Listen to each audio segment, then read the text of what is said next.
We're gonna open up the Horry County Solid Waste Authority regular meeting this afternoon, September 24th, 2019, at 5:30 p.m. I'd like to ask Mr. Boaz if he would do the invocation, and Ms. Pam Priest if you would do the pledge of allegiance for us. Certainly, bow your heads, please. Heavenly Father, thank you for making us stewards of this facility. Please give special grace to all the residents of this county. Please grant us wisdom and discernment in our proceedings this evening. We ask these in your name. Amen. Amen. I pledge Pledge allegiance to the flag of the United States of America and to the republic for which it stands, one nation, under God, indivisible, with liberty and justice for all. Thank you.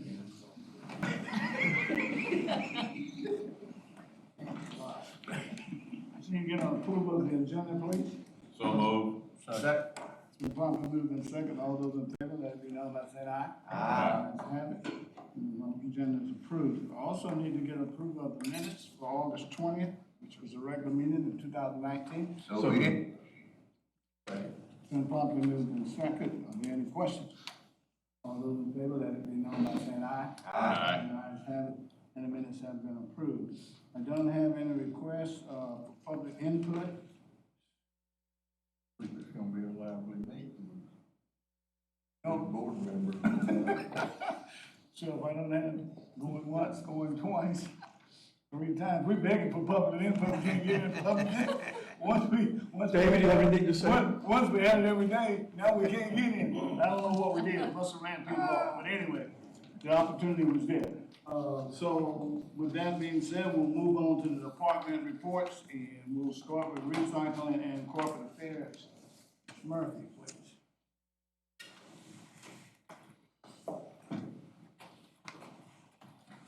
Good evening. Hello.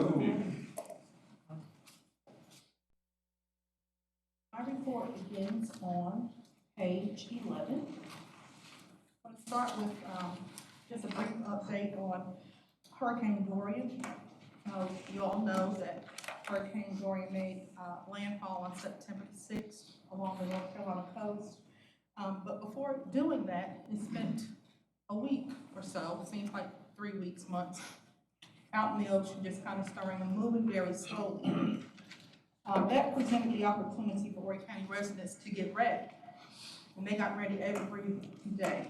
For about the week before the storm actually hit, the recycling centers got slammed. And it wasn't per se just bulk waste or heavy garbage. It was heavy everything, to the point where we even, out at Socastee, when we would normally service a commingled recycling container once a day. We did one day where we had 3 pulls and still had stuff on the ground. Commingled recycling.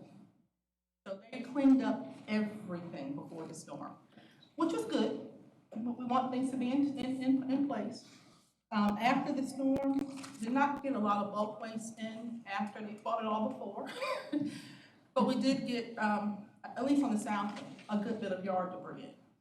And of course, we try our best not to turn anybody away, so it results in having material on the ground. Most of the, I think all the centers are clean of having anything on the ground with the exception of McDowell, which after the storm, we had issues with the compactors on yard waste. So all that's just about cleaned up. Centers are running very smoothly now. I will say, prior to the storm, when we're going through every day with an overabundance of people and material coming in, we did receive great assistance from our partners here at the Solid Waste Authority. Every department, whatever we asked, they were there. Mike was out working on a Sunday here, getting ready for the storm, and I called him, I said, we're gonna run out of cans. They're coming at left, right, sideways. And he said, we're here. I'll open the landfill if Jan can get somebody here to run scale house. Called Jan, she said, I'll have somebody there. Worked together to make sure got what we needed done. It's the same on the other end, even after the storm. We needed to kind of have that landfill open a little bit later, as well as other haulers. and that was worked out too. So, many, many thanks to every staff person here at the Solid Waste Authority, because everybody steps up, everybody does. A special thanks to, our recycling center attendants. They have to deal with a lot on a daily basis, but when there's a storm coming, I determined that most people who live in unincorporated Horry County who do not usually use the recycling center because they've opted for curbside collection, use the recycling center when a storm is coming. So we have that abundance of people coming. We don't check IDs or anything, so I'm sure we have some people who live in the city limits who also need to get rid of some stuff in a timely fashion. We try our best to get everybody service as best we can, and they all stepped up. Our Truman DeWitt, our equipment operator, Warren Rao, our maintenance technician trying to keep everything up and running, Jeffrey Minshew, the supervisor, Jamie Suggs. It doesn't matter how many days you going, we gotta get it done. So special thanks to all those staff members. There are some pictures in your, we're not going. It looks a lot better out there now, let's put it that way.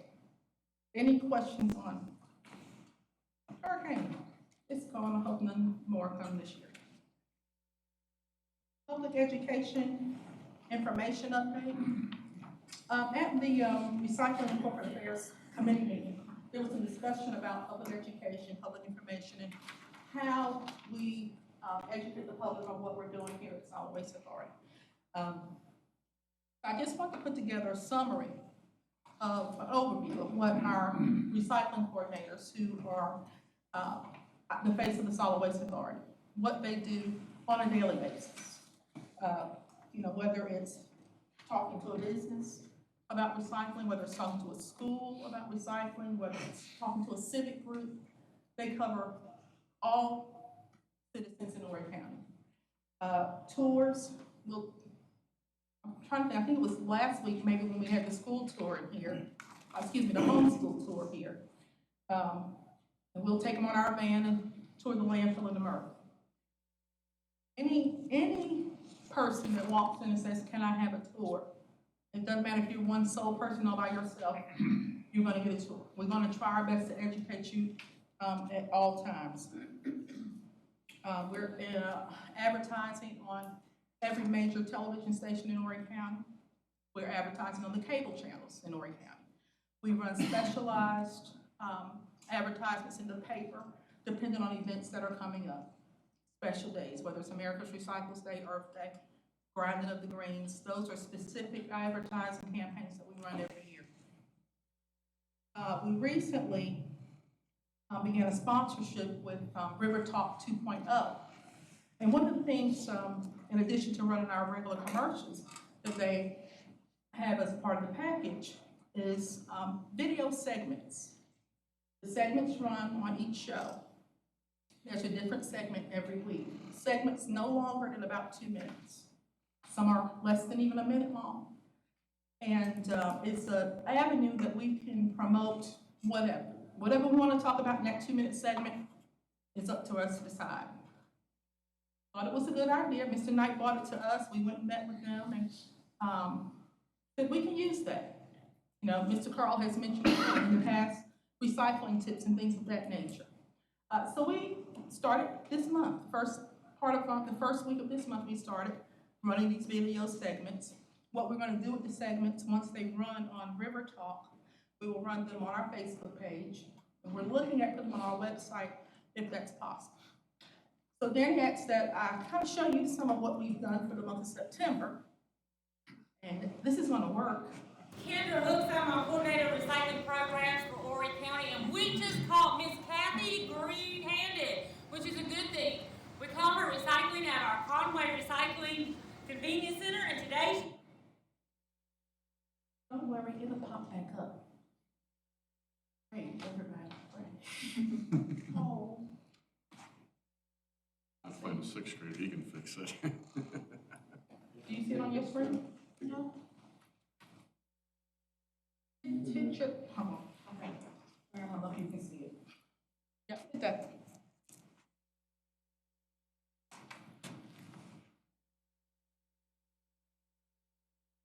It's technology, and that's what it's supposed to do.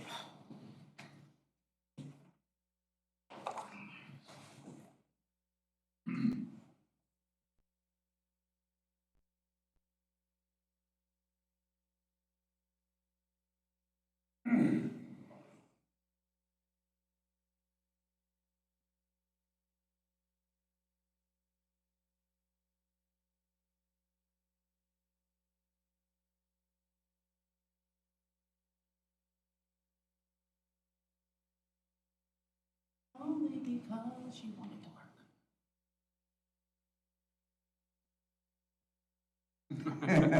Yeah, they did. There was a prompt asking for feedback, you might want to answer that.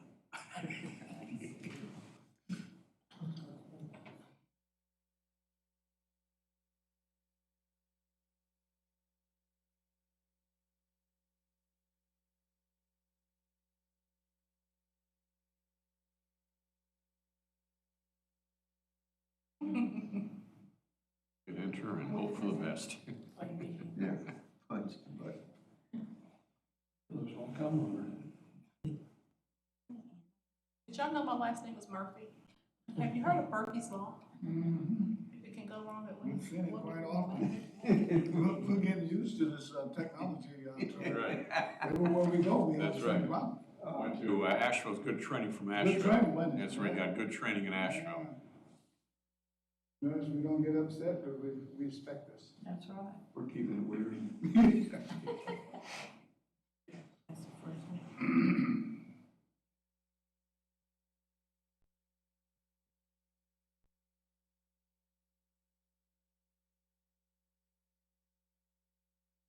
They were planning on reading it.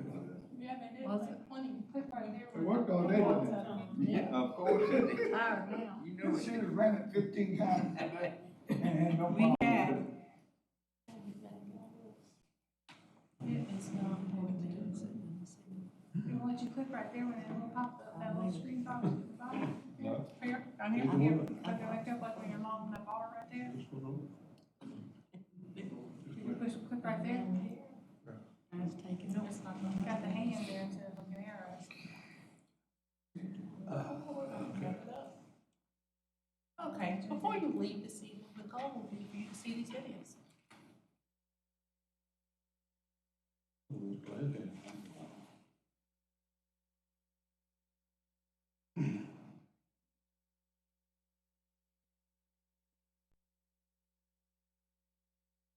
It is not going to. Yeah. All of them. After all this yes time, hopefully. Yeah. Go.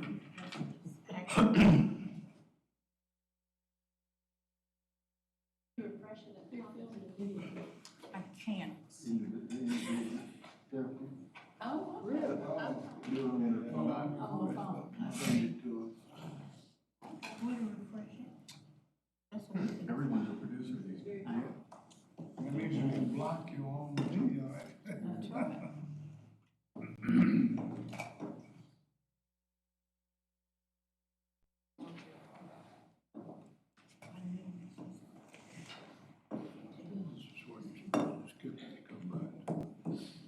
Come back. We'll try one more. Yes, that is that way. And it stays out under the- That's Kendra. That's Kendra. Oh, okay. Okay, it's just not going to. Yeah. In the skies. Hollywood's working.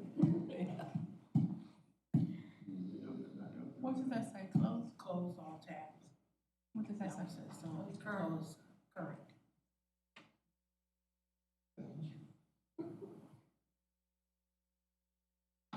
Let's do it. Okay. Maybe. At least we know we had it up here. Mr. Bo heard some of it before. It was operating when it came. Yeah. We will attempt this after the meeting to see if it works then. But we have 5 videos to run this particular month. One was our caught red-handed recipient for the month of August. Recycling tip on no plastic bags and yard waste. Visit the SWA tour information. Where does my garbage go? Information on the landfill. And yard waste facility, and that was the one you saw with Stephanie and Kendra in it. Each one runs on each program that they have during the course of the week, one per week. We've already recorded all our videos for the month of October. So, if ever you have an opportunity to watch River Talk, you should see that little segment, from the Solid Waste Authority. I also included as a part of the public education report, as an attachment, the monthly report that is in your board packet every month that details what our recycling coordinators have done during the course of that month. It also will include any events for the month of August, the current month, and the previous month. Also included what was included as a part of the annual report, which just goes through some of the things that were covered during the fiscal year 2019.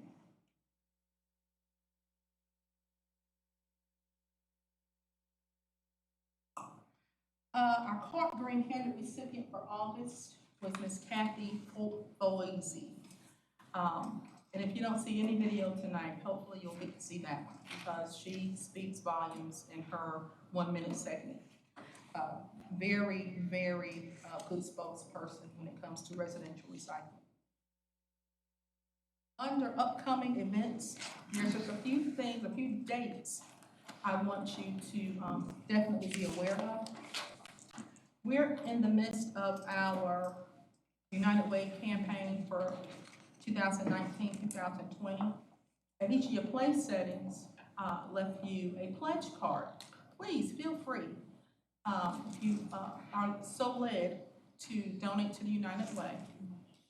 Cash, check, either credit card, whatever you want to use to give, it's accepted by the United Way.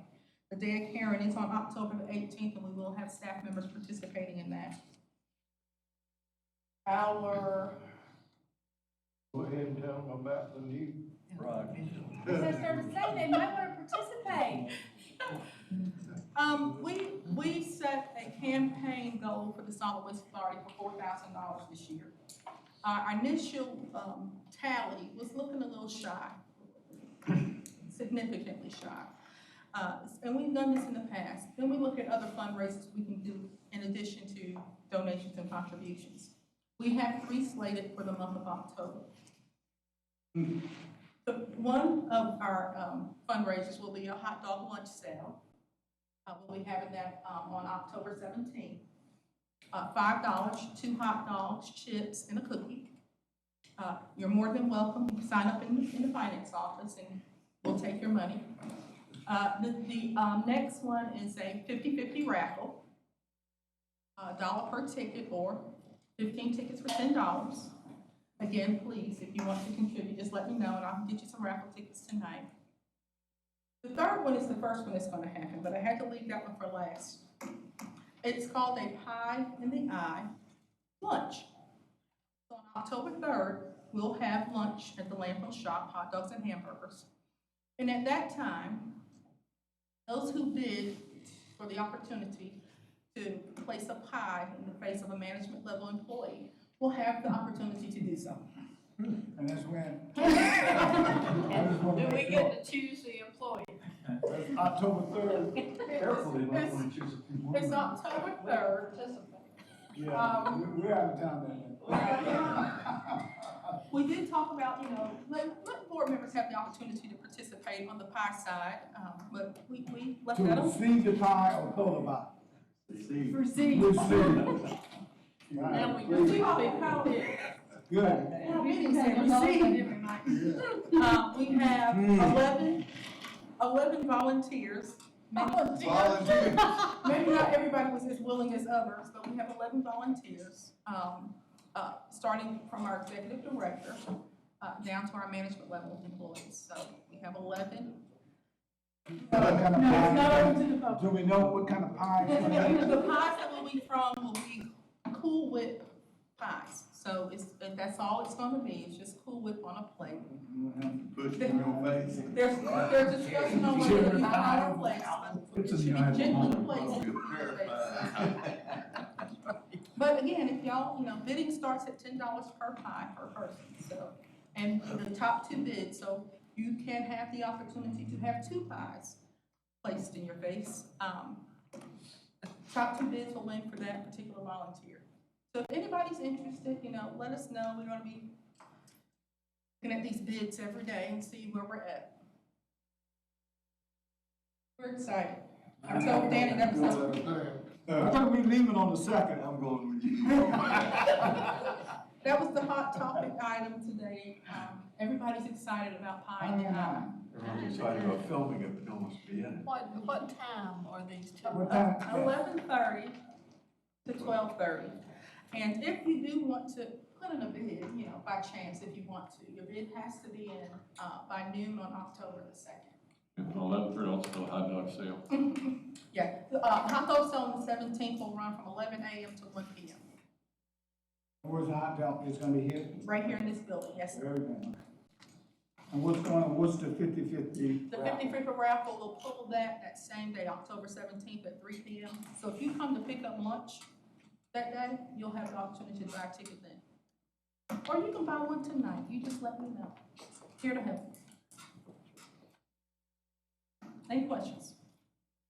One last question, with talk, the River Talk, do you just send in the video? Nobody's actually sitting down talking with them? Have you thought about doing that? We have the opportunity to, they do, interview segments, when they do their tapings, and we have the opportunity, if there was a particular subject matter that we thought needed more coverage than 2 minutes can handle, Okay. then we have the opportunity to ask to be interviewed on their, on the show. Yes, Okay, sir. very good. Anything else? Thank you. Yeah. Okay, finance? One thing Esther failed to mention is you can pool your money together, put it on one person if you wanted to, just saying. We can. Just a thought, you put it together as a We group got of. somebody that's already volunteered. Oh, whoa, no,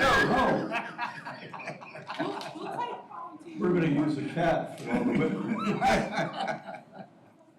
I'm gonna start off with just a reminder, and Nanette wanted me to remind you about flu shots. We'll be giving on October 9th from 8 to 10. So if you're interested in getting a flu shot, if you wanna get with her, or, you know, kind of sign up, that'd be great. Otherwise, you can stop by that morning to get a flu shot. Tell Mr. Campbell the time again. 8 to 10 Thank in you. the morning, And that was the night. October 9th, yes, sir. Thank you, Mayor. All right, the financial reports begin on page 21. We're now through the first couple of months, of course, of this year. As you can see with our tipping fees, we are staying ahead of where we were last year at the same time. We've seen an increase of a little over 1%, which is great. Like I said, it means we're staying on budget where we need to be. As you can see, our solid waste is running well above budget with 21.92% of budget. Mixed construction at 17, a little over 17% of budget. And our yard waste is just slightly below at 14.41% of budget. Through the first 2 months, we should be at about 16.66%. So as you can see, we're doing really well with those. With next month, it's gonna really be different. Right. Yeah, so when we see everything that's coming from those recycling centers from the storm, we'll see some definite increase in those for sure. As you can see, the recyclable sales are running just slightly below budget at 13.7% of budget. And of course, a lot of that has to do, of course, with those market prices as well. As you can see, the savings on our landfill airspace savings on the C&D processing facility so far year to date has saved 10.65 days. And the materials recycling facility with the collection hauling a little over 17 days. And then, of course, the store has got 0.018. So for 2 months' time, they saved right at almost 27, 28 days of landfill airspace, which is great. We're right on track to do about what we did last year, continuing at this pace, which is wonderful. Over on page 23 is our income statement. And as you can see, for the month, we had revenue over expenses of $242,453.71. And year-to-date, we have revenue over expenses of $888,143.72. Our revenue overall is at 18.25% of budget, with our expenses at 14.72% of budget. So we are maintaining, keeping our revenue well above and our expenses below, which is great. Treasurer's doing a good job of increasing interest income. Yes, they are. And I'm gonna hopefully have her come maybe like the month of November or December to give us an update. I know they've had a lot going on in the treasurer's office with their decal program right now, but I just talked to Angie about coming and kind of give us an update on the investments maybe in a couple of months. Just want to take a look over on page 27. Just kind of taking a look at the tonnages and kind of where we are with those, and as you can see, solid waste is, just a slight increase over last year. Our mixed construction, 2.56% over last year, and our yard waste is what's down, but like Mr. Ives said, I anticipate seeing an increase in that next month. And just the last thing I had for you, of course, is on page 31, on the C&D recycling facility, and I know Mike will get into this a little bit more. As you can see, for the month of August, they did process 1,329.93 tons of material, which is still, like I said, staying well ahead where they were last year this time, so they're doing a great job over there. Just two other things to note. We did have our workers' comp audit at the end of August. Everything went great there. And we also were able to have our financial audit with Smith Sapp came in the week after the storm. They were scheduled to come, of course, the week of the storm. They came in the week after. And so he's in the process right now of preparing a draft report. And we'll hopefully have a finance committee set up for the month of October for him to review that as well. But things seem to go really smoothly with that, and we were very pleased with how things went this year. Any questions? I was looking for the microphone. Have it. It's up there. Okay. On page 21, Yes, ma'am. where you were talking about recyclable sales for MRF, and those 2 months, the decrease was 68%. Landfill, 9% decrease, and C&D, 36%. Yes, ma'am. Scrap metal batteries, 19%. Why would you think we were having a decrease of that larger percentage? Those percentages have to do definitely with the MRF, has to do with the sale of the price of the materials we're getting this year versus last year, because that's what we're comparing last year to this year, this same time. So definitely the prices, we've seen a significant increase or decrease since last year. With the landfill, I think, like I said, it just has to do with our sales being down. Like I said, and also, like I said, some of the material we're not able to get rid of. Like I said, with the C&D recycling, you can see the biggest increase or decrease there has to do with that cardboard. We haven't been able to get rid of that cardboard and sell it like we have in the past. As a matter of fact, Mike is taking on some of that cardboard from over here. We're taking it over to the MRF and we're mixing it in because we're not able to get rid of it. So I think that's why we're seeing those significant decreases. So we don't have a significant decrease of product, but we have that significant a decrease in money price. Yes, ma'am. and the profit we have there. Yes, ma'am. Thank you. That's what we're seeing now. All right, thank you. Thank you.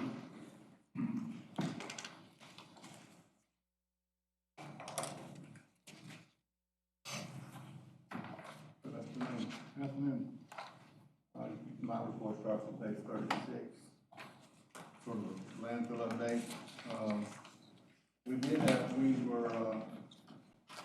We got the opportunity to be inspected twice this month on the landfill.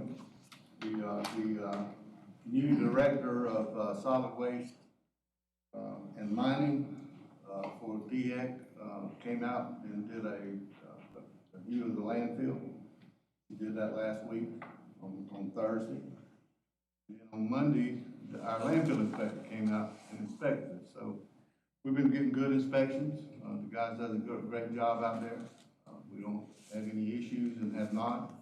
You know, they don't rate us like they did before, but they just, if they haven't got anything, they just don't put anything on there. So we're getting good inspections on the landfill. One other thing that happened on the landfill, you may hear it through the rumor about, we had a dozer catch fire. It burned the wiring harness off of it and some hydraulics. Thanks to Wayne and his staff, they put a bunch of fire extinguishers on it and got it out. And, between that and the water truck, and it was up under the seat, up under a panel. So we were lucky to get it out. It was where you just couldn't get right to it. It was up under the seat, and then you got the flat metal panel and the door opening there, but you had to take the bolts out and stuff. They were able to get to it somehow, between all the water and the fire extinguishers to get it out. They did a great job on that. That was the extent of the damage then, right there?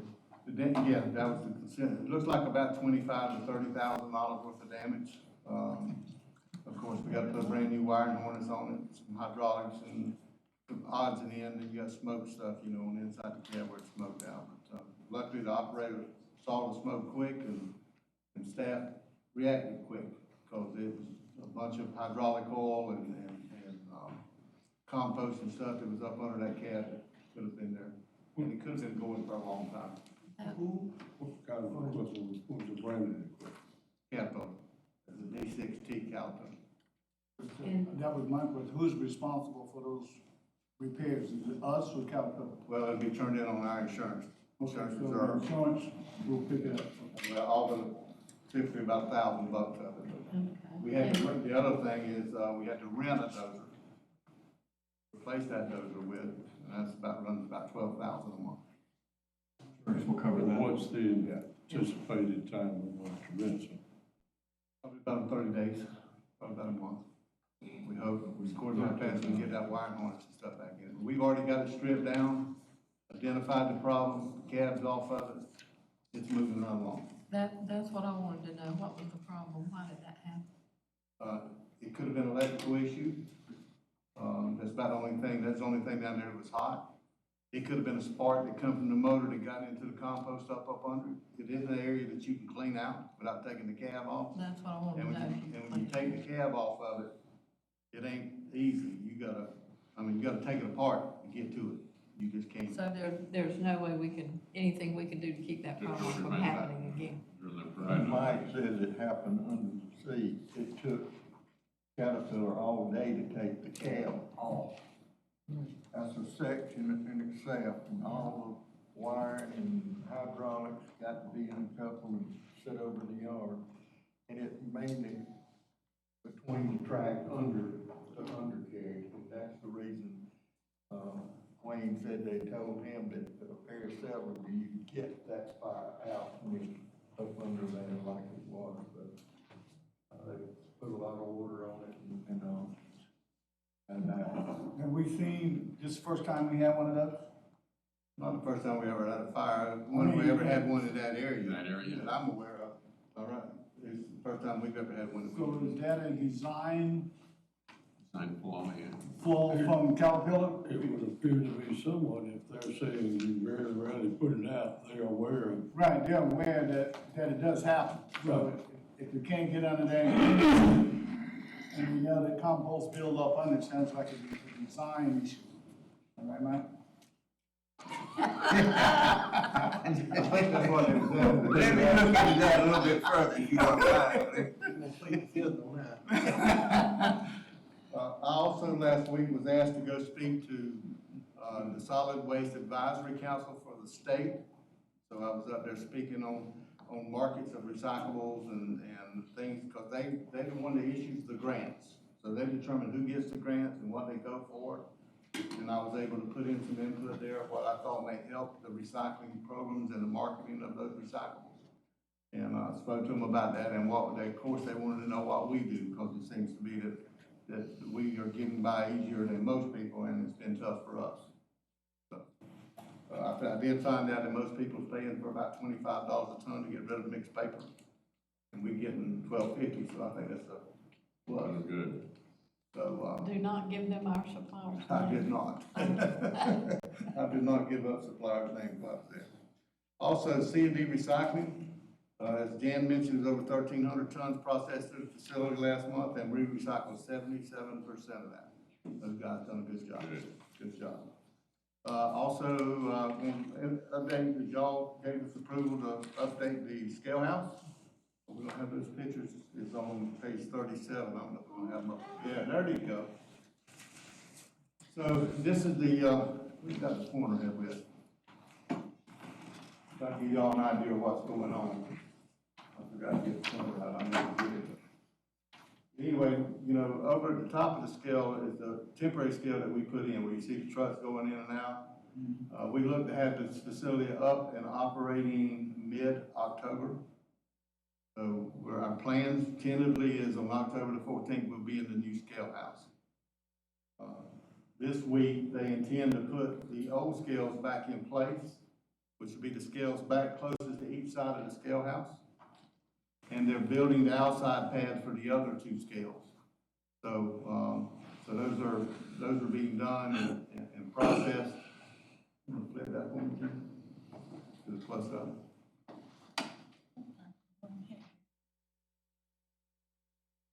There you go. As you can see, we've remodeled the scale house. Y'all realize we had to raise it up 8 inches because we was bringing all the scales out of the ground, so we had to raise them up 8 inches. And while we had it up, we put new siding on it. One of the problems we had before was the rainwater wetting the ladies as they were reaching outside the door, and we put gutters on it. So we totally remodeled the inside and outside of the unit. This unit's been there since about 1996, 95, 96 period. And hopefully when we get done here, it'll be there for another 30-some years. All right. Murph. Yeah. Do the verbal part, then we watch the detail, I guess. Okay. I'll go ahead and do this part. What are you gonna say? This is the storage facility. We would have had the grass cut a little bit better, but it was wet out there. But this is the new building that y'all approved for us to build. As you can see, there's plenty of TVs around. It is completed, and as of today, we have the CO on it.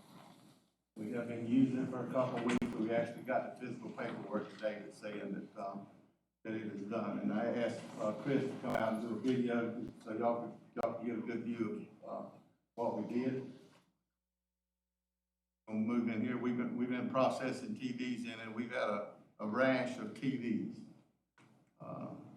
You know, we get 8, 9 roll-off fulls a week to process. And you can see them stacked up in there, ready for shipment. As you can see, we already used it for some storage. As we go forward, we'll continue to store it in there with the markets. The market on cardboard this month actually went up, so we're trying to get it out the door.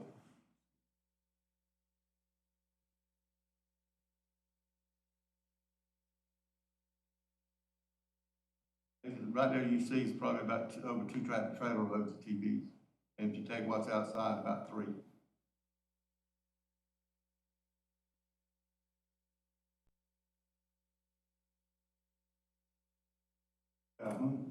Jim, how much is those TVs costing the county to get rid of? About $650 a ton, how much in a year time? About 700,000. about 700,000. Now, this is just costing Overy County $700,000 to get rid of TVs. And now, when this law was set up, all the TV people was in agreement that they were going to put in money in the kitty based on the number of TVs they sold in the state of South Carolina to help offset this cost. Well, that failed to happen. So now, Overy County, one of the 46 counties, is paying $700,000 a year to get rid of TVs. And Walmart ain't paying a penny. Sony or anyone, like the tires, like stuff like that. Computers. They pay a portion, but that is There is some TVs, some money, not a lot, coming in to the state. And they push that back out in grants.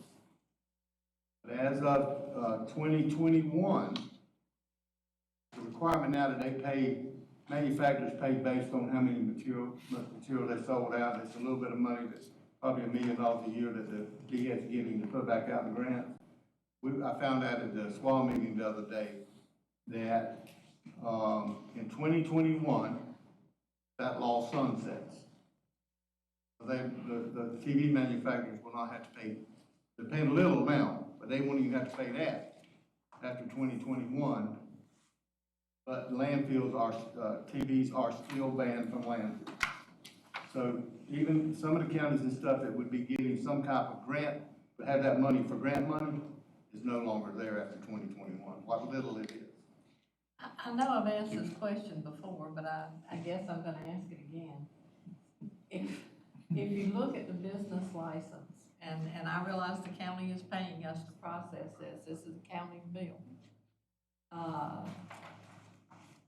But when they look at business license or something that they're doing, permitting for this, for the people to come in here and do business in here, is there no way through that business license, the county, Yeah, the county can put, looking at their 700,000 for this and their other for the computers and so forth, and what is above the grants that we've actually had to go up and clean up these tire things. It would look to me like I would like somehow, if there is a way they can do that, that we make that suggestion to the county. Well, I'm gonna make that to the Association of Counties in the morning, that they need to look at these manufacturers, and what they produce, and, tons of paint that we ship out every couple of months. Batteries that we ship out. And we could put that in the landfill, but we don't. But somebody needs to be able, on the state level, to have enough wherewithal to say, hey, you people's gonna have to start paying some of the costs on recovering these materials. Now, a lot of states have got that. And ours should, but I think the county, we do need to make them aware of what they're paying for each of these things, and maybe we need to have discussions at this board, have a workshop, so that they know, something costing taxpayers $1 million a year for no reason when it shouldn't. And are they not aware that they are paying Yeah. $700,000? The county is aware, we made Aware of them it. aware, we made them aware in the management study. We talked about it in INR.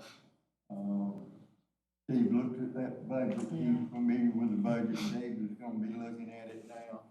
But, it's just, Who else chips in? How about the cities? Do they cities chip? pay for their own. They pay for their own. Yeah, they pay us for that. Do we know the source of these TVs? Is it residents upgrading for football season? Is it hotels doing refurbishment? Or schools doing refurbishment of their? You know, we've been getting, you know, this constantly went up every year. I mean, I think last year was the first year it dropped. It was less than 100, less than 100 tons, but, so instead of 1,000 tons, it was 960. But, So it's consistent. oh, yes, sir. but it's constantly went up. You draw that down and then it seems to jump. But you just amazing, if you look at that video real good, the number of old TVs, old CRTs. I saw some of the T's and it surprised me. It's just- I am surprised that they're still there, but you know, when we were at INR meetings, the county budget meetings, their Fund 6 in another year was basically Gonna be depleted. depleted. And to be able to make something in the permitting to actually do nothing other than that and have $1 million a year would look to me like would be the way to go. Some discussion, yeah. I think, and because the business license on, a lot of them are issued by the cities, right? Well, Cities the is city county. issues there, the county It uses there. unincorporated. Yeah, The problem is those manufacturers ain't in our district. If you, it's just the people that's selling it, you know, so they're selling those units. All the selling And ones need to pay it too. Well, yeah. Remember, Well, that's they true. It get might from be- the manufacturer. Maybe manufacturers and the people that sell it, you know, it's a lot like tires in that situation. It Is there is something we should do with this, get in touch with the state legislature and, what they encourage in SWAS, the people and staff of SWAS, the counties and cities, and it's probably gonna come up by Art Raswell Marsh, since he's the chairman of that committee. He's gonna bring up to the Association of Counties, they need to take the lead on this, cause the counties is the ones gonna take the heat of it. They're the one paying for it, and it's quicker to get it done that way. I do think states should. And the but Association of Counties really needs to take the lead on it and stop this thing before 2021, that all funding gets stopped. Well, there's a list of stuff that I'm gonna talk to them in the morning about.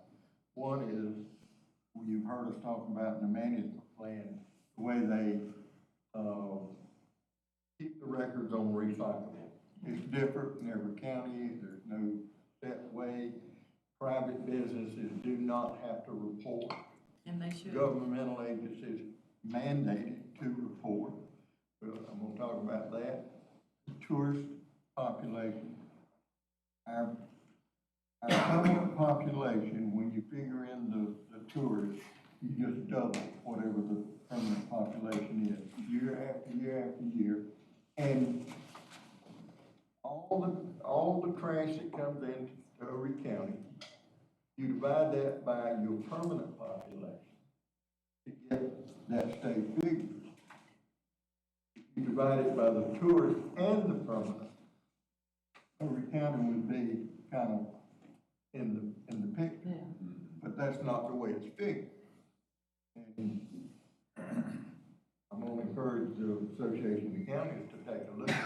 Good. Somewhere or another, even working through DHEC or someone. All that we brought out in our management plan. We talked about it, we talked about the TVs, the carpet, and their, production people having a part in it, so. Be a hard battle. Okay, Mark update, we've been meeting with Machine X to upgrade our facility. We had our last meeting, planning meeting about 2 weeks ago. Everything's on plan for January 9th. They will take control of the plant. And at that point in time, start doing it, and by February the 9th, they have to have it back to us. So 30 days, the plant comes back to us. We've been working on internally, exactly how we're gonna handle Horry County's 2,500 tons that's coming in. And we think we come up with a plan to do that. We're gonna bale part of it, we're gonna process part of it, we're gonna use the C&D recycling facility to process part of it. We're gonna sort of spread it around and then process what we can process, and what we can't process, we'll bale. And then when the factory gets opened up and back running, we'll bust the bales up and run them back to the plant. So, we'll be running 2 shifts during that period of time, because we're gonna be running our short line for things, so we'll be running 2 shifts to keep up with that material. And running a shift over here at night, so we're gonna run the C&D during the factory, during the daytime, and run the, commingle from the recycling centers during the day, at night. But, so we will be doing all of that. And our recycling material is coming in about the same. On page 41, our reject rate went up a little bit. It's typically around 13–14%, it was at 17% this month. Rain does that. You'll have a lot of heavy rain, you have more rejects. You got that cardboard, we can't take it when it's real soaking wet, we got to slow it away, so it increases our reject rate. But it only went up 3%, I think that's pretty good with the amount of rain we've had. Also, our cardboard prices, as you can see. Mike, let's talk to the cardboard, we don't throw it away, we compost it. Yes.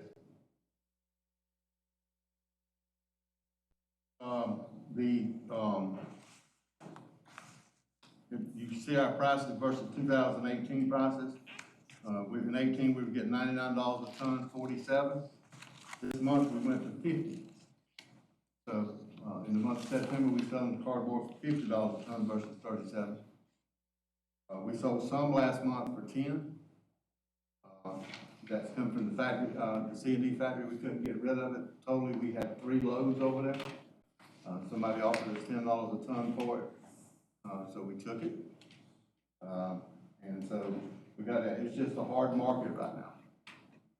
Newspaper went up this month. We got a good bid on it, $86 a ton versus 74, and the plant caught on fire. Yes. So they couldn't take it. International paper. That's So not the their way, plant caught on fire. that's not their way to get rid of it, is it? But anyway, fire's not been our friend this month. The price, the demand will go up. Yeah, so it's at $86 a ton, but it would have been, so we can only sell it with 5 loads at a time, and we generate about 4 loads a month in 30 days. So it really didn't hurt us, because they wouldn't have been able to get the 5 loads, no way. If you go ship it overseas, it takes 5 loads to ship. So if you export it. Office paper went up, ticked up a little bit by about $5 a ton this month versus last month, but prices are still struggling. PET is we seen the biggest drop in it that we've seen. Typically we generate about a load a month of PET. We have 4 loads over there. couldn't sell it at all. 1st of September, nobody wanted to buy it. And nobody bid on it. The plants were shut down. There's none going overseas. Last month, we didn't have the volume. Now that we have the volume, we don't have the market. Right, sir. So we did sell some. We sold 2 of the 4 loads for $85 a ton. Typically, we're getting around $3.50 a ton for it. This tariff war don't get over with, we're gonna be tough.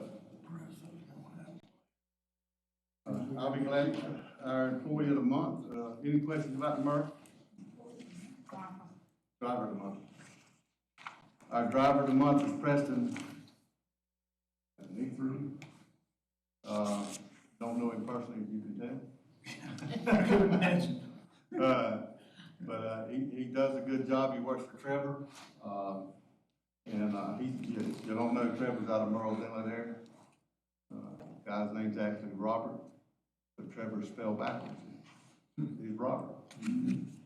So, but anyway, that's, he does a good job. The guys picked him on the landfill. You know, we let the guys on the landfill choose who they want. So every month, it's not something we do, it's something they do.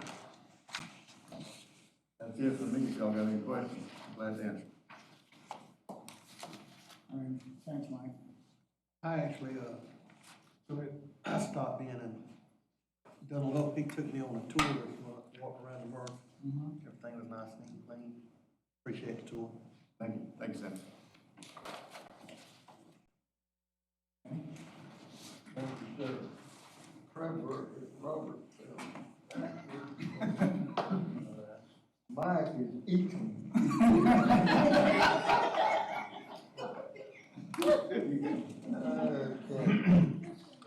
There is a lot happened this month. That hurricane seemed like it was 2 months ago to me, but we were blessed. The first thing we're going to talk about a little bit about is the Quanah Convention in Asheville. There was a lot of things, a lot of, I think, good information. The one that sticks in my mind is the job ready services the lady presented. They do work for the state of North Carolina, and there's some points in here that's really interesting. Most dangerous day in the week is Monday, 2 to 4 hours in the AM. Most productive day in the week is Tuesday. Least productive day is Friday. 10% of the workforce has 75% of the accidents with 80% of the cost. We do a lot of job analysis, job description, but we've really got to take a look at the employees that we have on staff at the present time. We really gonna have to make sure they're able to do the job and they're not really, I don't want any of them to be hurt, but they got to be able to do the job. So we're already talking to this company a little bit. They're gonna send someone by that we can talk about more in depth on what we do and how we do it, see if there's anything they can do. If we think there is, then we'll put out an RFP, a quote or something like that, to see if there's anybody else that does this type of work. The Quad State, of course, that's 4 states. Next year it'll be 5 states. Kentucky's gonna join in. And these are some of the things that in North Carolina, issues that's facing their DHEC type department. Coal ash, still big in North Carolina. And you can see some of the same things are across every state. South Carolina, we talked about the Jasper County Fire, the recycling site down there that I guess it's still burning. I don't know for sure. We talked about Viva cleaning up Monk's Corner. And one thing we got out of the report from DHEC at Pauley's in the spring was that DHEC had no way to shut Viva down from taking more time. they weren't processing them. They were still taking them in. I guess people were paying them to take them, and they were just stacking them up. And then DHEC had to go in and clean it up, $3.3 million. They got another site in Anderson County that's got to be cleaned up also, so. David Biederman, the National Executive Director, was there. He spoke. Two of his issues was recycling.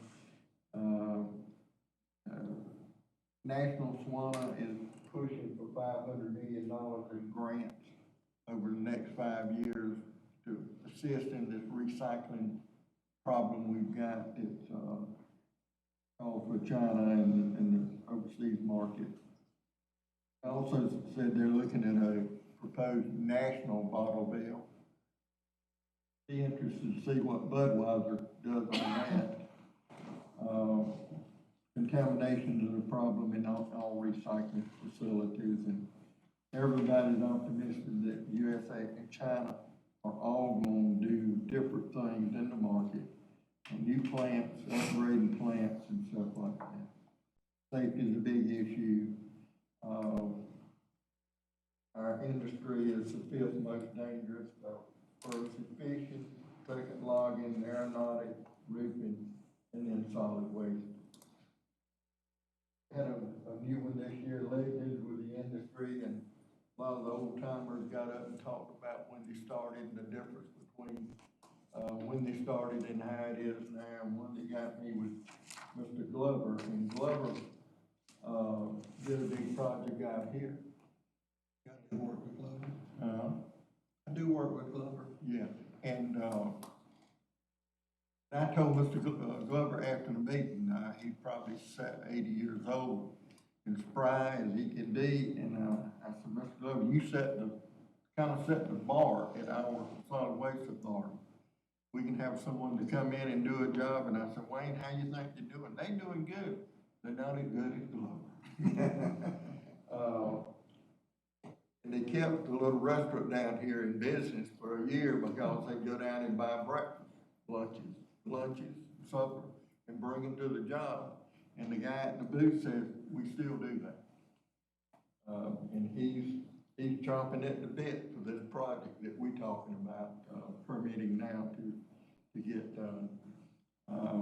We went to the Buncombe County landfill, which is out in the middle of the mountain. That was interesting, just getting there and getting back. Then we went to the transfer station. We actually got, we couldn't make the tour with the association, so we contacted, Vance got us involved with the guy that's the director of Buncombe County, and he sent his MRF director. We followed him out there, and he took us through the tier. And the pictures here are what they've got. And you see the transfer trucks are on the ground level, and you dump on the second level, and it drops through, opens in the ceiling or the floor, on which level you're on. And the walking floor trailers pull out. It was rather clean operation. Yeah, the advantage because of the terrain. It's so flat here, we would have to build up, it would ramp us. And they said this facility was about $12 million, I think, in construction costs. And then the guy said, well, you know, the administrator got in trouble. And while we were there, the administrator, the finance director, and the engineer, and the outside engineer all were in court. And the administrator got 6 years, I think. Everybody else got 3 or 4 years and big fines. And this thing was probably a couple of $1 million outside of what it should have been. They got fined because of cost overrun, or they got fined because of? Because they ran in the pocket. Oh, They were stealing. Okay. You said they could have done it for $9 million if it hadn't been for the crooks For running. the graphic corruption. They had fake IDs and they were traveling it. That's a nice way to put it. Like, Yeah, call us over. something in a movie somebody dreamed up, but We went to North Myrtle Beach to the, we were invited to the Republican Party up there to speak. And, Kendra and Victoria went with me, and, Jones and Mr. Campbell was in attendance, and there was about 20-25 people there, I guess. And it was, more of a question. They said, we just gonna introduce you, and they gonna start asking questions. So I got a chance to, bring up some stuff up that we do. But it was a good meeting. Councilman Bob Kavanaugh was there. You'll see his email in here that he had sent to Marilyn Hatley on what he would like North Myrtle Beach, to get geared back up, after they pass the 2-year wait on their bag bill. I think that was good, and we invited them all to come out and do tours. Next issue is, the hurricane. We got people back in on Friday. The county was closed Thursday and Friday, and we generally follow suit. But, we were gonna open back up when the wind speed got below 40, but the wind was gone. We opened up, pretty early. Wayne's gone. I think we opened about 10 o'clock Friday morning. Stayed open later, to help the trucks, more trucks get in and out. But, our implement weather, declaration policy that we have, that we pay people, we will bring them back in. The people that didn't have to come in were paid straight. The ones that came in and worked, they were paid at a overtime rate, but, that was by policy. Next point is, the disposal fee participation policy. This is on, page 74. Lady up in, close to Bell Pontiac on Highway 57, house was messed up, and a big pine fell across her house, and, a bunch of churches and local people got involved in it and requested that we waive, some of the tipping fee, and by policy, we can do $1,500, so I wanna get it done that, and you can see the paperwork. And this was the only request that we got? Yes, sir. That's a good sign. There must not have been more. I mean, there was more damage, but we know there was insurance involved in that. People could afford it. And the number of applicants. This lady's about 85 years old. She's a widow, not a whole lot of family in this area, and they still trying to work with her. And Green Tile, that was last week. I think it was, one of the better ones that I've attended. The food was great. They've expanded it to another building next door, and that's where everybody milled around waiting for the buffet lines to open. One of our previous board members was awarded, a big award, Billy Holiday from Galloway Ferry. He was on our board for a short period of time, and his biggest thing that he wanted to talk about was the hog industry, and that was big back in his day, and the agriculture department was involved, and he was on the state ag board, and they defeated what they were trying to put in. He told us that if they hadn't defeated it, we would have been bigger than North Carolina. North Carolina is the #2 state in the United States, next to Iowa, with hog production. And Disposal problems. everything that goes with it. Yeah. But, it was a good gathering, and, the board members want to speak on that, there's some pictures of people smiling in here, so, It was notable that Peg Howell from our area was also given an award for the work that she's been doing. yeah, speak to that, because I really didn't, I don't know her, you know her. She attended the Earth Energy Management presentation in North Carolina 3 years ago on the potential of them revising their plans, and it was really at the request of 3 East Coast governors, Governor Haley being one of them, that they open up the Atlantic for drilling. And so she came back with a presentation, PowerPoint presentation. We just asked her to go to take notes. And that day, SOTA was formed, which is Stop Offshore Drilling in the Atlantic. It was put to bed for 5 years, only when the new administration came in, they opened it up again. It was supposed to have been 5 years before the topic came back up, and it hadn't been a year. So basically, the governor was there also because he's adamant also that we not do this. But the fact that she brought out that everyone should be aware of is that even if you project the very best scenario for AIP on what production could come out of the Atlantic and what benefit the state could have, that tourism is worth 27 times their greatest projection. And that's an industry, of course, this area is concerned about.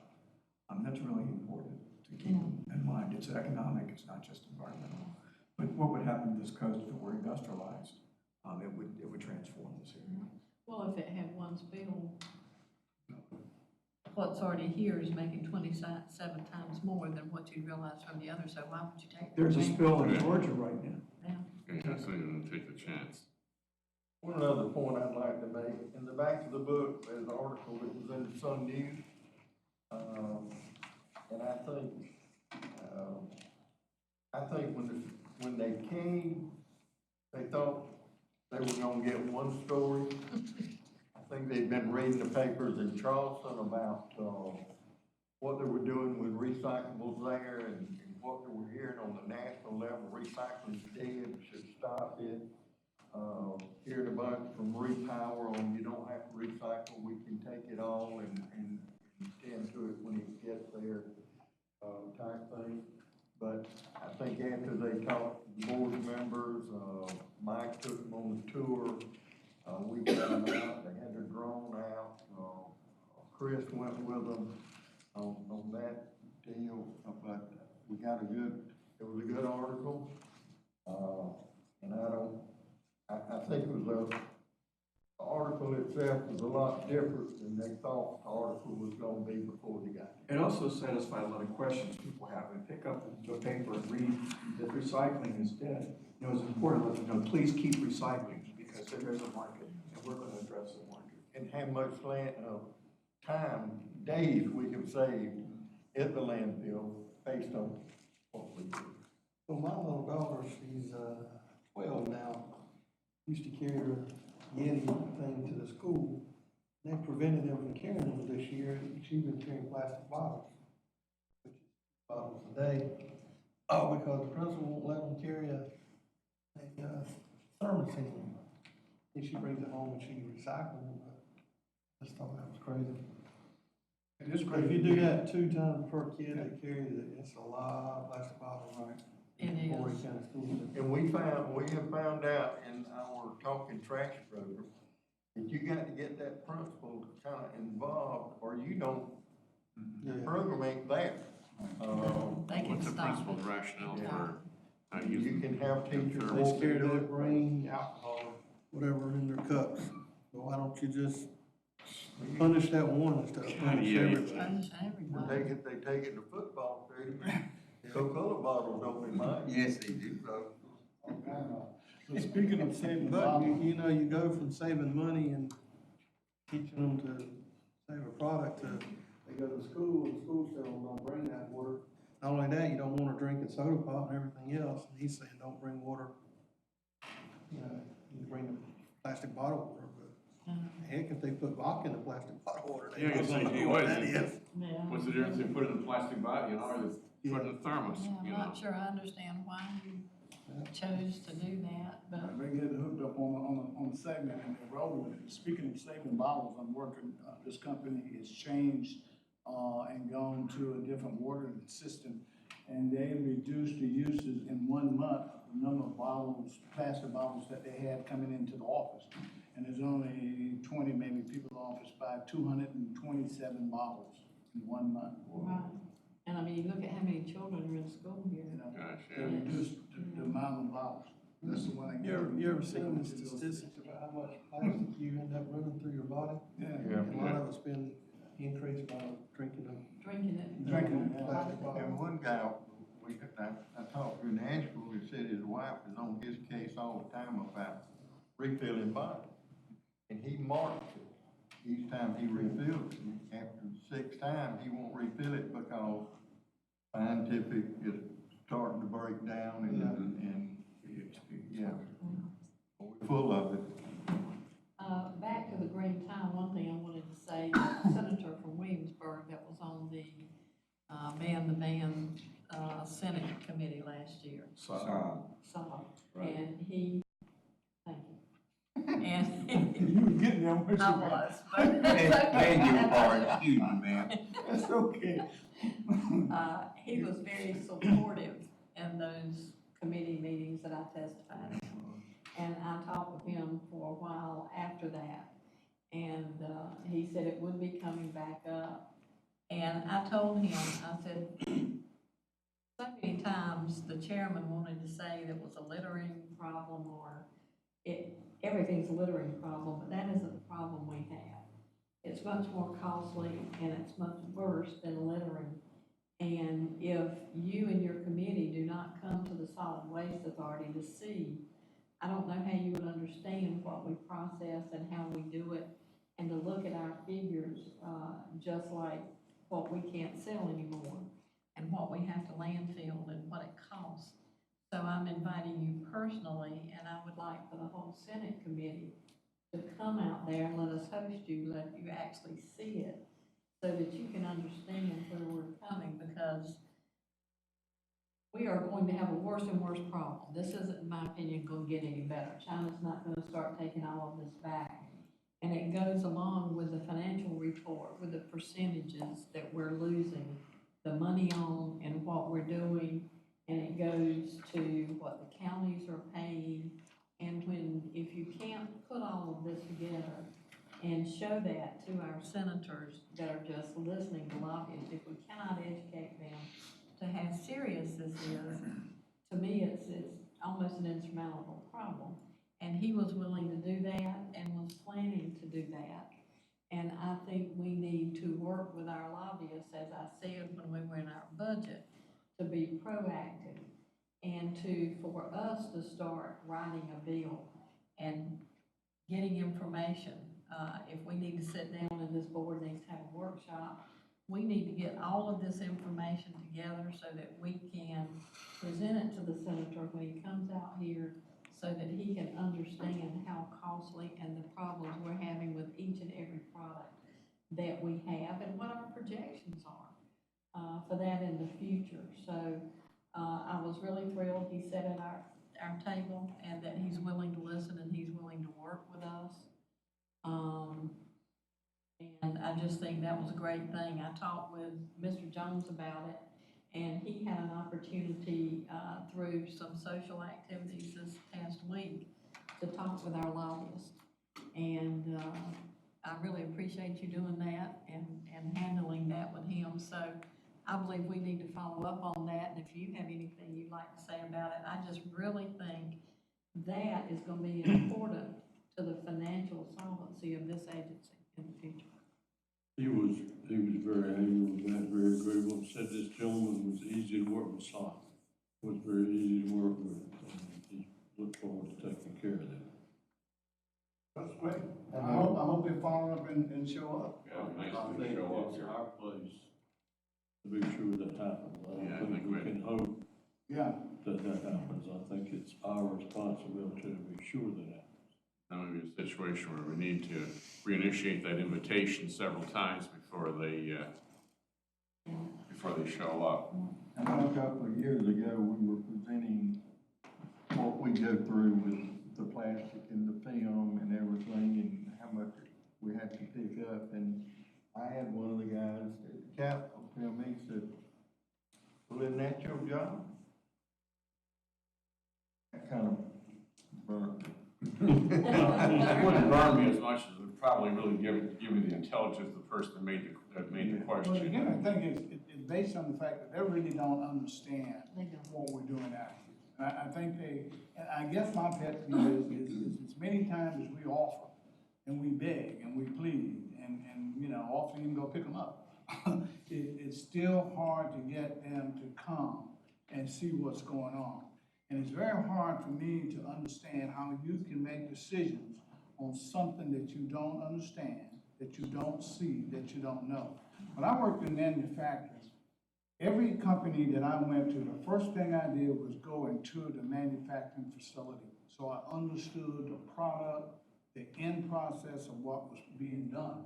So if you called me on the phone and told me VAT 14 was down, I had a mental picture of what VAT 14 is. You call someone from the legislature and tell them about a problem that you have on your solid waste authority, they're not gonna understand what you're talking about. And I guess the only thing that I'm trying to do, and I saw Greg Hinman last night, and I again mentioned to him, look, I know he's been sick, so I didn't beat him up across the head with a pole. And I guess I'm not a very good salesman, you know, that's not my forte. But anyway, I did mention to him again, we would please love to have you come out and just visit the Solid Waste Authority. You know, just come out, you don't have to spend all day, even if you don't wanna go out, just come and sit down and talk so you can get a general idea of what's going on. So you understand when we're talking about what's going on with the plastic bags. I saw Orton there as well. He was on the bandwagon for a while with the plastic bags, and, you know, he a little distant, so I don't know if he, felt that it may have been inappropriate to be talking, but we was really talking about farms rather than, solid waste. But every time I see these guys, they get an opportunity to extend. What was Henry's response? Yeah, well, I'll be glad to do it. And that's why I'm saying, you know, I get the yes, I'll be glad, the only person that did come. But I guess we have to He's one that keep. supports us, and he's one that's reachable. Yeah, Our problem is, we're Some- working under such a handicap compared to our opponents. yeah, At best, we can give them a burger and a hot dog, or, you know, a sandwich. When you're competing with Crown Royal and steaks, and they gotta pick which one they want. Campaign. I understand. And campaign funding, don't forget the campaign fund in addition to the steaks and the Crown Royal. Well, that's the problem South Carolina exists under now. Yeah.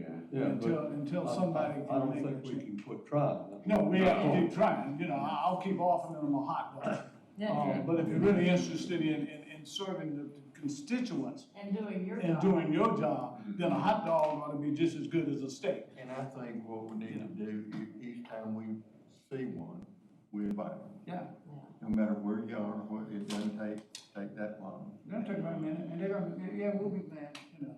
And I'll remind them again when I see him, yeah, I saw you at the pig picking, and you said you were coming, I'm offering you again. Can I ask, I didn't get to go, but I do have a curiosity question about the green tile event. Was it a straight up tackle or just a body block that one of the board members put on the goal? I don't know, I didn't go. I believe you need to. You asked the board. I invited the governor. I'm sorry, I didn't know it was you. Oh, Mr. Jones. He had a come good on. guess, but he didn't You, know. I was inviting the governor to come out here and tour the facility. This is the same governor that said, I'd like to stay here long, but I gotta run because I'm late. That's right, yeah. That you stopped. That's right. That's right, you stopped him in his tracks. So now we know why the governor will My not. question is the same, was it a straight up tackle or just a body block? Just a body block, Okay. just a body. He tripped him. There's about to be a tackle for 4 individuals who are signed to protect them. I would like to say one more thing, that I guess has to do with that, and it ties in together. When we talk about DHEC cleaning up something, or the city, or the county, or the state, we need to remember we're talking about tax money. And we call ourselves the city, the state, and DHEC, but all of this is tax money. And anytime we can't get the money to do that and taxes are raised, you know, to me, we need to be mindful of that. The other thing about the SWANA conference that I really like, is we got to see Wilmington, the people from Wilmington were there the last day, and they told us some of the problems they had, and I think Wilmington was hit the hardest in that hurricane. They were telling us that there was no way they had ever planned for them being an island and having helicopters to drop in things and everything. And it was really interesting to see. I think we did an excellent job building the road, thinking of it getting done, getting people in, not losing things. And that was just great. Wilmington had a serious problem for a long time. And they had a lot of good information on what they did that I think if we listen to what other people do, we can really figure out in the future, maybe we can think to plan for that even though we haven't had it. And the other thing I like is with DHEC and with the federal EPA, they usually tell us what's coming up and coming down the road and what they're gonna start regulating and how much they think there is in here and give us an idea of that, because we need to start planning and to have an area to put monies for these things. The PFAS that they're talking about coming up, we're gonna have to do studies, we're gonna have to look at it because it's in everything this landfill gets. And we are going to have to start planning for that, because that and other things are coming down the road that the EPA and DHEC are gonna start testing for, that they haven't known before and didn't know the amount and the percentages. So we might as well be proactive and start working on that. Look for some kind of fund to put monies in to handle those things. And that goes along with everything we're doing because of how much we're losing in monies. We're going to have to start giving it some attention around here. Thank you. Thank you. Anything else, Deb? Danny, anything else, question for Danny? You got anything else? Mr. All right, committee report, I think we had, yes, ma'am. Can I try? Oh, you got the slide I now? don't know, look, I wanna try. All right, fine. I'm gonna try.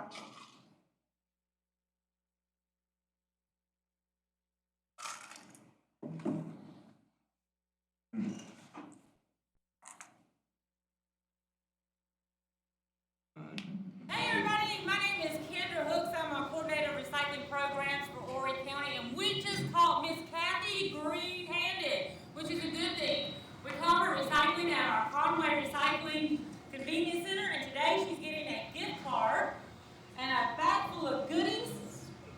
You're so welcome. Thank you for recycling. And would you like to say anything to Horry County residents? Everybody should come here. They have everything. Everything is divided between cardboard, plastic. You have the battery, which back home, we don't have that. People throw them in the trash. You've got cooking oil. You have appliances. You have everything. Everyone should come here. Honey, when we're... Lasted a little bit. But something was wrong. MOB followers. Let's do it. This one does.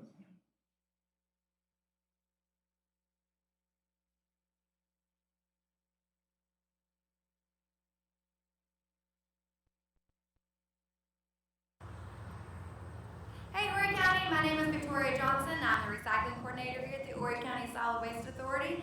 And this week we wanted to give you a recycling tip.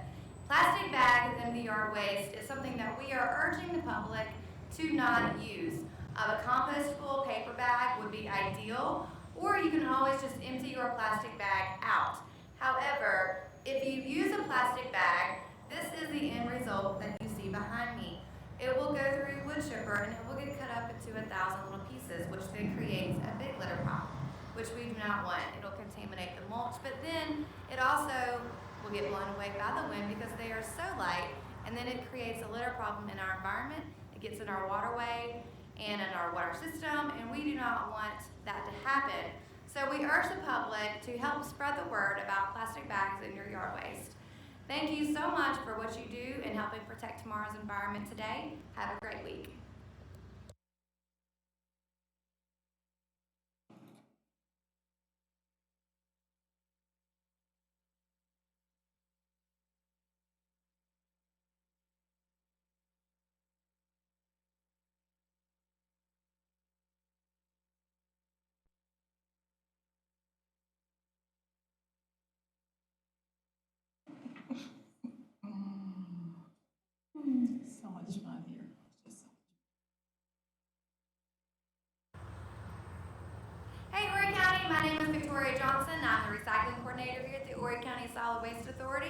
And this week we wanted to give you a recycling tip.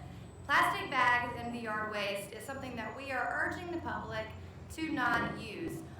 Really don't want you to use those plastic bags or garbage.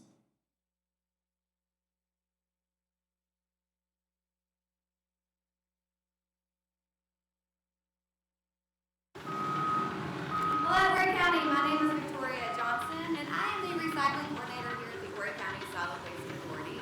Now, right now, I am actually standing on top of the landfill here in Conway, and I am about 120 feet up in the air right now. So, this is the tallest point in Horry County. You can actually see the hotels from Myrtle Beach, from Conway, from where I'm standing. And as you can see behind me, the garbage does not disappear when it leaves your house. It will come here, and the sad part about it is that it gets buried and it stays here for forever. It'll never go away. We get about 400 trucks here on a daily basis, and each truck can weigh up to 10 tons. So, again, this is just Horry County trash. We really want to preach recycle, recycle, recycle, and educate the public as much as we can about recycling and saving our landfill and waste diversion. So please come out, come take a tour with us, educate yourself on the impacts of garbage and recycling. And you can ask for me, Victoria Johnson, or my partner, Kendra Hooks. We'd love to show you around. But for now, signing off, I'm Victoria Johnson, here at the Solid Waste Authority. Hoping to see you soon as you come learn how to protect tomorrow's environment today.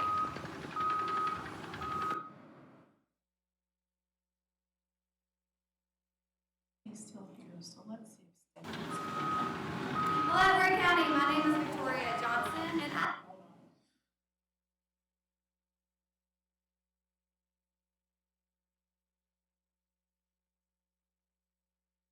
Hey y'all, my name is Kendra Hooks, coordinator of recycling programs for Horry County. We are here with Miss Stephanie Todd, property and environmental services manager. We're at the yard waste facility at our landfill. Stephanie, can you tell us a little bit about what's going on? Well, what you currently see in the background is the material coming in as land clearing debris, trees being brought in and ground for mulch production. So is mulch the only thing we have here? No, we have two different types of compost, enhanced, regular category 1 compost, and then we run some of our clean wood for rural fuel, and then some of underground to be dyed for recovery. Wow. Did anybody come and buy it? Yes, anybody can. Everyone from a landscaping business down to just a regular home. And do they have to have a full pickup truck load? No, they just have a few pots that they want to redo. Maybe they're changing out their sprinkler fall plants, and they can just come in with the pots that they need and just get what they need. Well, that's great. Are you a gardener? I'm not. So this is Kendra and Miss Stephanie signing off. Thank you for helping us protect tomorrow's environment today. All right. That is Stand up, Stephanie. a story. Hey y'all, my name is Kendra Hooks, coordinator of recycling. She's gonna start gardening tomorrow.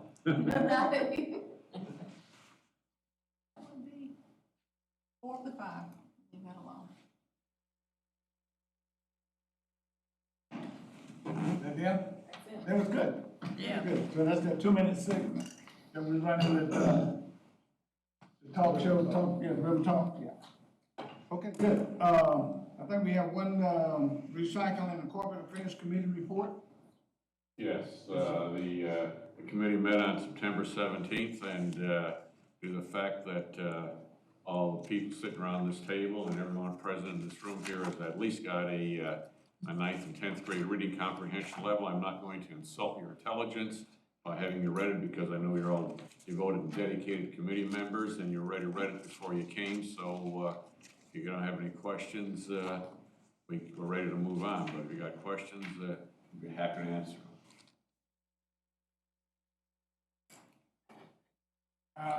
I'm assuming that I didn't read it, but I didn't read all of it. I skimmed over it, but we did award Yeah, these. basically what happened is, we had three, the bottom line is we had 3 requests, and we approved or granted all 3 requests. city of North Myrtle Beach had one, curbside compost recycling, that's a new New company. in town compost recycling food waste, and Smart Recycling, which has been, doing it a couple of years in Lee County. And, we've recommended $10,000 per group. Is this curbside, is it new, curbside? Yes. Okay, and the other ones are, okay. All right, then I And need. both of these are subject to the board. Yeah, I need to get a motion for approval that we, I make a motion that we award the $10,000 grant. Second. properly moved in second. Any questions? Is that all three? Yes. Yes, for all three. Okay. Each one gets 10. Mm-hmm. I think each one of them, I'm on the recycling committee, and we did ask a lot of questions. I think North Myrtle Beach has done an excellent job with that, and I'm thrilled to see that they reapplied this year so that they can have more canisters out there for the people to recycle. I know they've had requests for that. Both of the new one and the Smart Recycling that has been doing the compost recycling with the foods. I just think that is a great program, and I was thrilled to see them ask for a grant and for us to continue that on that level, and hopefully for them to pick up a whole lot more in that market. Okay, I think it was, thank you for that, discussion. I think we have a properly second. So all those in favor of the $10,000 per, applicant, let it be known by saying aye. Aye. Ayes have it, and the motion is carried. So the grant has been awarded. Is there any old business that we need to talk about? Just wanted to mention that this past weekend and the coming weekend are Beach Sweep River Sweep. We had 4 beach cleanups and 4 river cleanups last weekend. We have 2 river cleanups this coming weekend.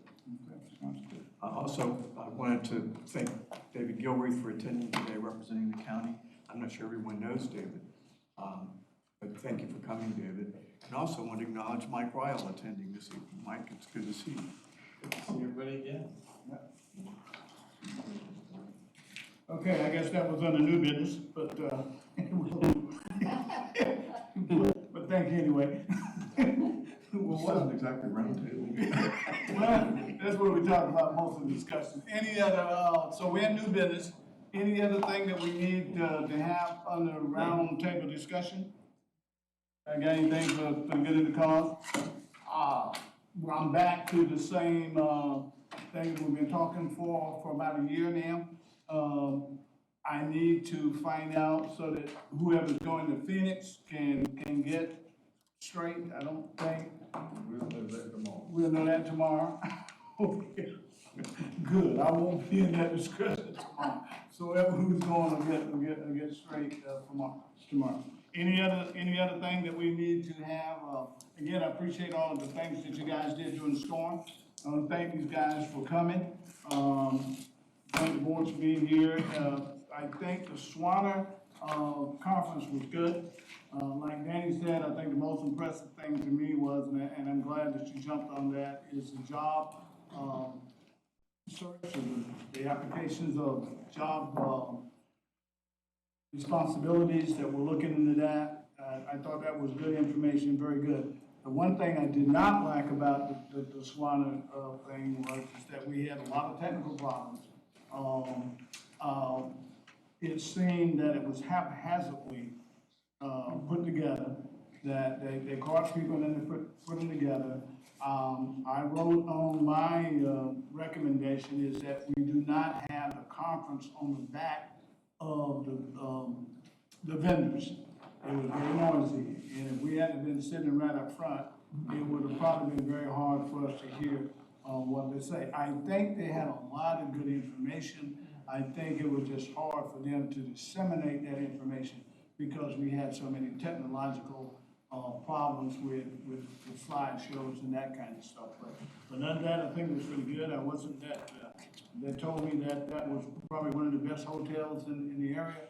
And if that's the case, I guess I won't go back to Ashland. Well, we could have stayed at the end. Yeah. Had romantic. Yeah, somebody, yeah, they stayed somewhere else. So anyway, And I got my good exercise because I had to walk 2 miles a day to get to the conference. But other than that, and I had a bum leg, and Mr. Campbell here kept calling me Hop-along, but I noticed he never tried to offer me a ride to get me to the conference. help you, He never tried to help, so I had to hop there. But I did hop there, and I got there most of the time. But you did walk inside though. I did walk inside. I did not have to go on the outside, except for maybe one time, we didn't have the key to get back in the door, I think. But anyway, it was good. So I enjoyed y'all going to that, and it was good. It was a good conference, and Mike, what procedure, policy, or what do we have to do to possibly have some of those conferences held here in Myrtle Beach or North Myrtle Beach or Surfside? Closer. Huh? Closer, yes. Yeah. Here. You know, is there something that we can contact, or is there, well, are they on a assuming that rotational we would basis? contact their board of directors or their president of those conferences, sort of just like the one we do down in Paul's. Always. And see if they want to host something here. I guess what they look for, I'm assuming, is conference area where the convenience, and I'm sure they could have found something much more convenient than what they had there, but anyway. But I think they've outgrown Paul. Yeah. Yeah, I think, I think that'll be someplace else next year. But that's probably to contact them, yeah, okay. you know, and see, And I think what they've done in the past, when it was North Carolina, South Carolina, they tried to rotate. 1 year in North Carolina, 1 Right. year in South Carolina, and those type of things. But And they do the same thing with Quad State. They rotate the states. so next time it'll be in Kentucky. Well, they're new, it might be. Wait and see. Yeah. About time for Virginia. Yeah, Virginia's not bad. I still say the national one they had in Baltimore tops my list so far. But anyway, we always, no matter where you go, I always tell people that if you know everything that it is, you always get one thing from a conference, you know, and if you get one thing that'll help you, it's worth going. I think this time we got two things. We got the thing about the job, and we got the things about Wilmington, which I think is crucial, because we were lucky, because we could have been cut off, because That's right. Third Swamp was up there, and Tilly Swamp was blocked. So you guys did a great job. I'm just wondering what would have happened if we'd had a major thing. And I never thought about the helicopters coming in and dropping food and how they move it around and who picks it up when they drop it and distribute it and all of that. And they had all that information. Their biggest problem though was the convenience centers they opened up, they can't close now. They can't close. Yeah, they can't close. It's been a year and they're still dropping stuff. Yeah, well, that's something that we can learn from and be proactive about how you close them once you open the area. So, yeah, so. And they're still open a year later. When we close them, it's all shopping centers. But then that's what Pam is saying. They didn't have a way of closing, so if we look at having to do something that, you have to build that in. How do you close it when it's open? It's always building the plan. It's gotta be at the end point somewhere. It can't be long forever. But anyway, I think it was a good conference. Anybody got anything else for the good? We miss Mr. Jones here. You know, I'm always like to see him. Mike took up your spot. You know, I was doing the dentist. Oh, man, I'm telling you, you don't wanna do that, you know.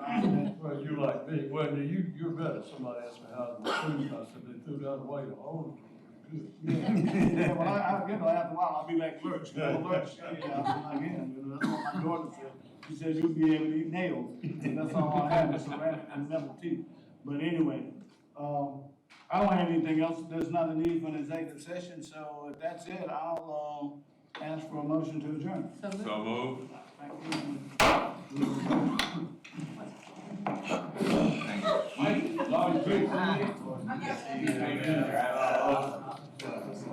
See y'all later. Guess what? I went through the mental process. I'm not doing that, and nothing gets done if I do that. That's the one closest to the kids. Yeah. None